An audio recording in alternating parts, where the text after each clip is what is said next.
सबसे जिंदगी का मुश्किल डिसीजन आपके लिए जो आपने लिया? सबसे ज़्यादा मुश्किल डिसीजन मेरे लिए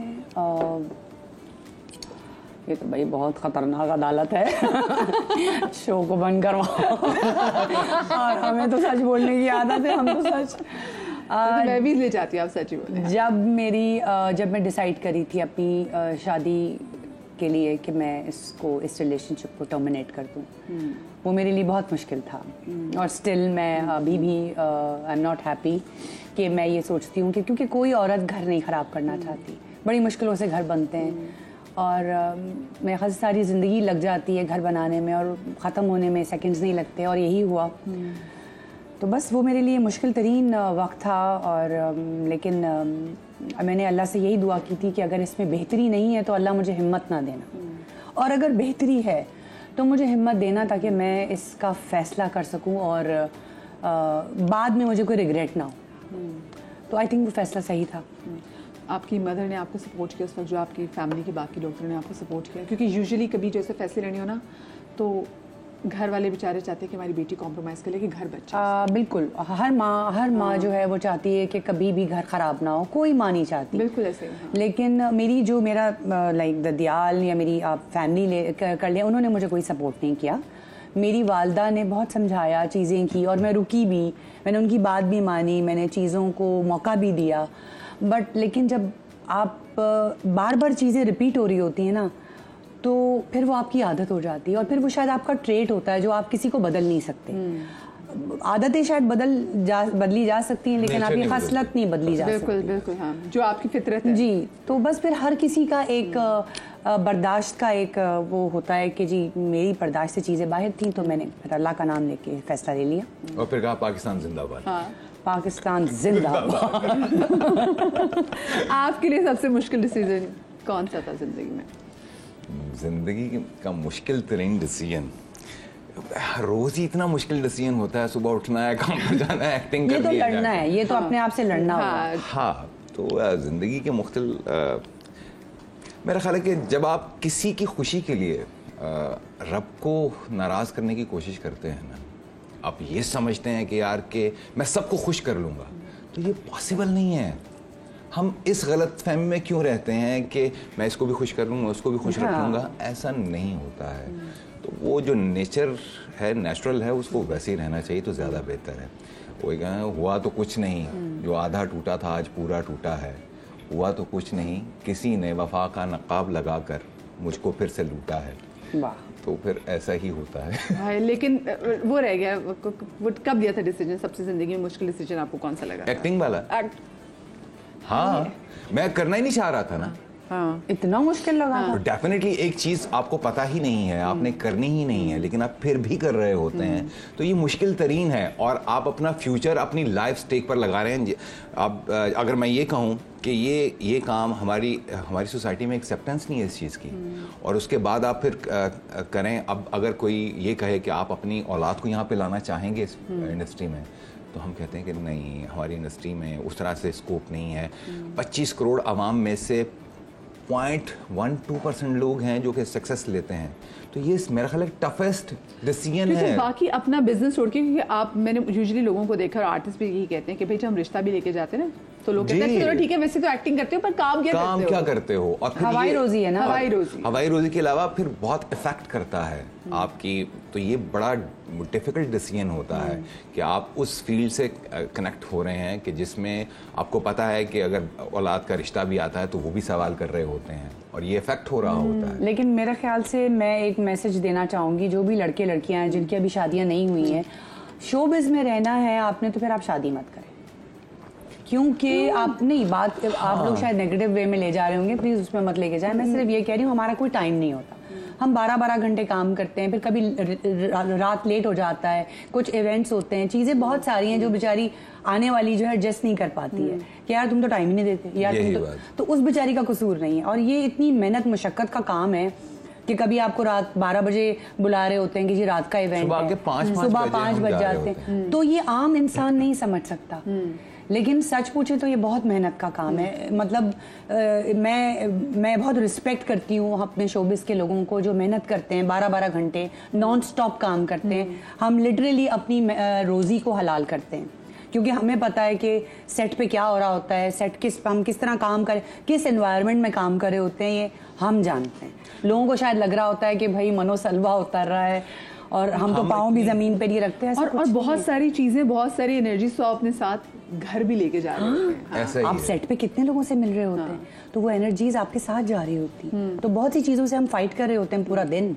और फिर सबसे बड़ी बात कि हम जो कैरेक्टर प्ले कर रहे हैं उसकी एक अलग से अपनी वाइब और एनर्जी है, वो आप हैं ही नहीं, वो आप हैं ही नहीं, और फिर आप उसको भी कैरी कर रहे होते हैं। मुझे बताया, so does it affect your mental health? क्योंकि आपको वो जो कैरेक्टर आप निभा रहे होते हैं, आपको वो जीना भी तो है ना जी। तो जब आप एक तरफ वो जी रहे होते हैं, उसके बाद अपनी रियल लाइफ में आते हैं, तो फिर आप उसको बैलेंस कैसे करते हैं? तो मोस्टली लोग इसी वजह से तो हमारी इंडस्ट्री में पागल हो जाते हैं, वो इस बात को एक्सेप्ट ही नहीं करते हैं। आपने देखा नहीं, हमारी इंडस्ट्री में बहुत सारे ऐसे लोग हैं जो कि बेचारे मानते नहीं है इस रियलिटी को। वो कहते हैं आज भी हम 18 साल के ही हैं या 20 साल के हैं। तो ये इफेक्ट होता है आपको साइकोलॉजिकली, वो आपको डैमेज हो चुके होते हैं, नफसियाती हो जाते हैं, आपको समझ में नहीं आ रहा होता।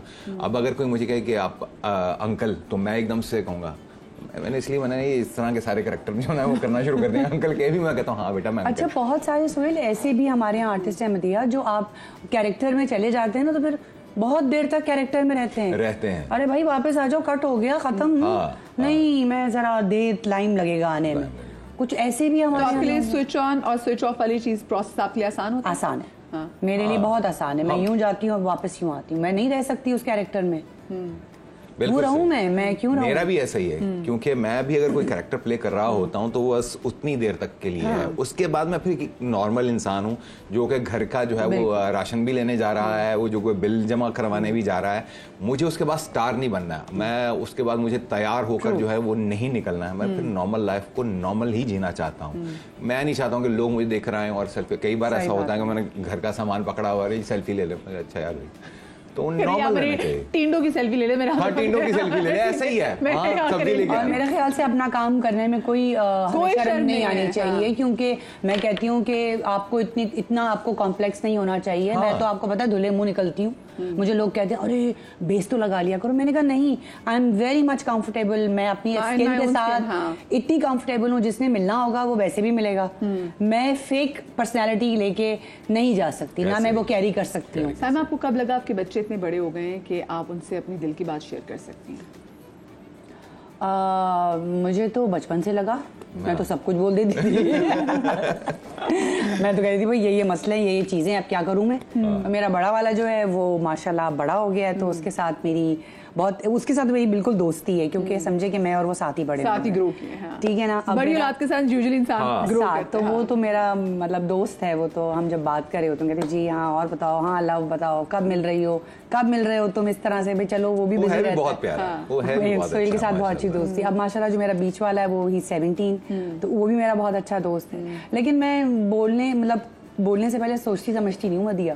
हाँ, बहुत तो है। मुंह मेरा जो है वो ऐसा है कि मैं अकेली फट बोल देती हूँ। क्योंकि सिंगल मदर भी है ना, इस चीज को सिंगल होता है। नहीं मदिया, मेरी शायद नेचर ऐसी है कि अगर मुझे आपकी कोई बात बुरी लगेगी तो मैं मुंह पे बोल दूंगी। मैं कहूँगी मदिया मुझे तो नहीं अच्छी लगी भाई ये बात, मैं दिल में नहीं रखती। दिल में रखने वाले खतरनाक लोग होते हैं। मैं बोल देती हूँ, मेरा दिल साफ हो जाता है, तो वो मैं रख भी नहीं सकती। आप प्रेडिक्ट नहीं कर सकते ना जो दिल में नहीं। अच्छा, मेरी की बहुत सारी बातों से ना लोग नाराज भी हो जाते हैं, लेकिन मैं थोड़ा 1-2 वॉक करूंगी, वो कहूँगी भाई मेरे तो पेट में दर्द हो रहा है, मुझे तो बोलना है, तो मैं तो बोल देती हूँ भाई। और फिर मैं कहती हूँ हाँ अब ठीक। मैं फेक रिलेशनशिप्स नहीं रख सकती मदिया।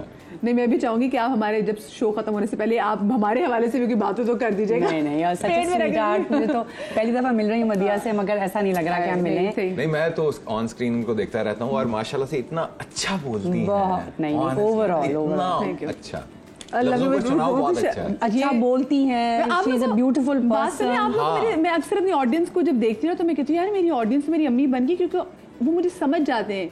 मैंने 2-3 दफा अपने शो रिपीट पे देखा, यकीन माने मुझे रोना आ गया, क्योंकि आप नॉर्मल जो व्हाट्सएप पे आपको फैसिलिटी मिल गई है कि आप कोई भी मैसेज 1.5 की स्पीड पे सुन सकते हैं। हैं। तो मेरी नॉर्मली मैं 2 की स्पीड पे बात करती हूँ। तो मुझे अपनी ऑडियंस से नहीं, प्यार आ गया। लेकिन सबसे मुझे यार अच्छी बात वो- पता है क्या है? पता चल जाता है मदिया, कि आप जिस तरह से बोलती हैं ना, आपका एक एक लफ्ज क्लियर है और हाँ। जिस बारे में आप बात करेंगे आपको उसकी नॉलेज है। तो ये बहुत कम लोग हैं, अच्छी होस्ट होने की निशानी है ये, बिल्कुल। कि आप जो भी बोलें वो लोगों को समझ में आए समझ और टू द आए। पॉइंट बात कर रही हो। मैं इतने अर्से बाद मेरी तारीफ, मुझे घर में तारीफ नहीं होती ना, आपको लिटरली पता नहीं होता है तारीफ को आपने डील कैसे नहीं, करना है, तो आप embarrass हो जाते हैं। घर की मुर्गी दाल बराबर। ये टीम वाले भी नहीं करते मेरी नहीं, आप तारीफ, मेरे से best लाओ मेरी host हैं, नहीं, नजर माशाल्लाह, उतारने के लिए। ये आपने ज़हन में रखें कि आप लोग you're the का best। इसी वजह से इतने सालों से काम कर रही हूँ। सही बात। मुझे बताएं कि आपको भी कब लगा कि आपके बच्चे इतने बड़े हो गए कि आप बच्चों से दिल की बात शेयर नहीं, बच्चे कभी बड़े नहीं होते। मेरा अपना अंदर का बच्चा कभी बड़ा नहीं हुआ, तो मैं अपने उसको होने भी ना वो देना नहीं होगा। भाई, नहीं होने देना। वो बच्चा बहुत जरूरी है। उस तो लाइफ बच्चे खत्म हो जाती है वैसे अगर हाँ, आप उस बड़े बच्चे हो के साथ जितनी बातें हैं ना वो मैं कर लेता हूँ। बाकी मेरे बच्चों के साथ मेरी बहुत अच्छी बाउंडिंग है और मैंने कभी उनको मारा नहीं है, डांट मैं लेता हूँ, लेकिन मेरे अपने अंदर के बच्चे के साथ बड़ी अच्छी दोस्ती है बहुत बहुत अच्छी बात और है, बहुत अच्छी। मेरा ख्याल है उसको मैंने बड़ा नहीं होने देना और उससे मैं सारी बातें कर लेता हूँ। मेरे जो भी प्रॉब्लम्स हैं, जो भी मेरे बर्डन्स हैं, जो भी मेरी जो है वो सराउंडिंग में जो कुछ चल रहा है उससे मैं डिस्कस कर लेता हूँ। और असल वो- में जिनकी यंग एजेस में शादी हो जाती है ना, उनका चाइल्डहुड जो है ना वो जवानी तो देखते रुक नहीं जाता है। है। हाँ। तो जब खेलने कूदने की उम्र होती है या अपने बचपन को निकालने की उम्र होती है, उस वक्त आपकी रिस्पॉन्सिबिलिटी जिंदगी में Liabilities इतनी हो और जाती है। इट्स नॉट ओनली दैट कि आपकी अगर यंग उम्र में शादी हो जाए, अगर आपने यंग उम्र में काम करना भी शुरू कर दिया और आप यंग उम्र में रिस्पॉन्सिबिलिटी भी ले लें, तो जो आपके अंदर का बच्चा है ना वो आपके साथ निकल के खड़ा तो हो जाता है। बस मुझे ऐसा लगता है कि अगर आपकी बहुत यंग एज में शादी हो गई तो इसका जो बेस्ट पार्ट है वो ये है कि आपके बच्चे आपके साथ बड़े हो जाते हैं और फिर वो आपकी बॉन्डिंग अच्छी हो जाती है। ये बेस्ट पार्ट। और कई बार ये भी होता है कि जो घर का सबसे छोटा होता है ना वही घर का बड़ा बन जाता है। तो उसके ऊपर कितनी ये भी liabilities बात तो बिल्कुल सच है। सही है। मेरे साथ कान में कुछ छोटे हैं, वो कह रहे फौरन निकाल, बिल्कुल सही जनाब। और बहुत सारी सच्ची और खरी बातें ये दिल से छोटी सी दिल से। ब्रेक के बाद कहीं मजा आइएगा। हाँ,